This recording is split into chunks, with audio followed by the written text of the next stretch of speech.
வணக்கம் நண்பர்களே. எழுத்தாளர் வசுமதி ராமசாமி இந்திய பெண் எழுத்தாளர்கள் வரிசையில் குறிப்பிடப்பட வேண்டிய ஒரு எழுத்தாளர், சமூக சேவையாளர். சென்னை அகில இந்திய வானொலியில் முதல் ஒளிபரப்பாளர்கள் அப்படின்னு ஒரு குரூப் இருப்பாங்க. அதில் இவரும் ஒருத்தர். இதழ் ஆசிரியராக இருந்தவர். சமூக சேவைக்கான பயிற்சியை காந்திஜி அவர்களிடம் பெற்றவர். மகாத்மா தென்னிந்தியா வந்தபோது அவர் கூட நிறைய பயணங்கள் மேற்கொண்டிருக்காங்க. தமிழ் எழுத்துக்கள் மட்டும் இல்லாமல் ஆங்கில எழுத்தாளராகவும் இருந்தவர். இவர் எழுதின ஆங்கில கட்டுரைகள் MS சுப்புலக்ஷ்மி அம்மா, அம்புஜம் அம்மாள் இவங்களை பற்றி எழுதியிருக்காங்க. இது ரொம்பவே குறிப்பிடத்தக்க ஒன்றா இருக்குது. மூதறிஞர் ராஜாஜியால் பாராட்டப்பட்ட ஒரு எழுத்தாளர்.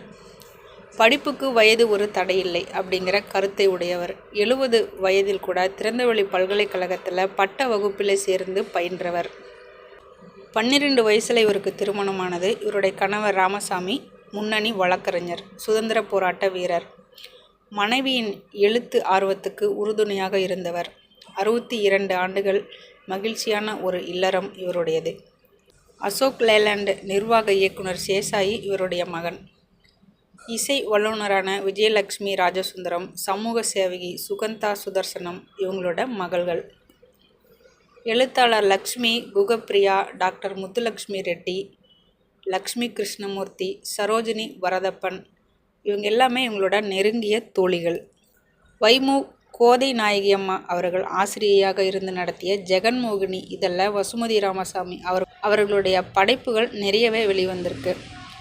தினமணி கதிர், கல்கி, விகடன், சுதேசமித்திரன், பாரத தேவி, சின்ன அண்ணாமலையின் வெள்ளிமணி இந்த இதழ்களில் தொடர்ந்து இவங்க எழுதிட்டு இருந்தாங்க. இந்தியா பாகிஸ்தான் காஷ்மீர் போர் பிரச்சனையை பின்னணியை வச்சு இவர் எழுதின நாவல் கேப்டன் கல்யாணம். சமகால சரித்திர நாவல் வகையில் கல்கியின் அலையோசை போலவே குறிப்பிடத்தகுந்த இன்னொரு படைப்பு இது. கொத்தமங்கலம் சுப்பு அவர்களுடைய தில்லானா மோகனாம்பாள் விகடனில் வெளிவந்த அந்த காலகட்டத்திலேயே வசுமதி அவங்களுடைய கேப்டன் கல்யாணமும் விகடனில் வெளிவந்தது. கல்கி எழுத்துக்களின் தீவிர ரசிகை இவங்க. கல்கியை தன்னோட ஆசானாக நிறைய இடங்களில் குறிப்பிட்டிருக்காங்க. நூற்றுக்கணக்கான சிறுகதைகளும் 4 புதினங்களும் எழுதியிருக்காங்க. பல்வேறு இதழ்களில் இது வெளிவந்தும் இருக்குது. சிவன் சொத்து அப்படிங்கிற இவருடைய கதை பார்த்திங்கன்னா இலக்கிய சிந்தனை அமைப்பின் மூலமாக பரிசு கதையாக தேர்ந்தெடுக்கப்பட்டு பரிசு வழங்கியிருக்காங்க.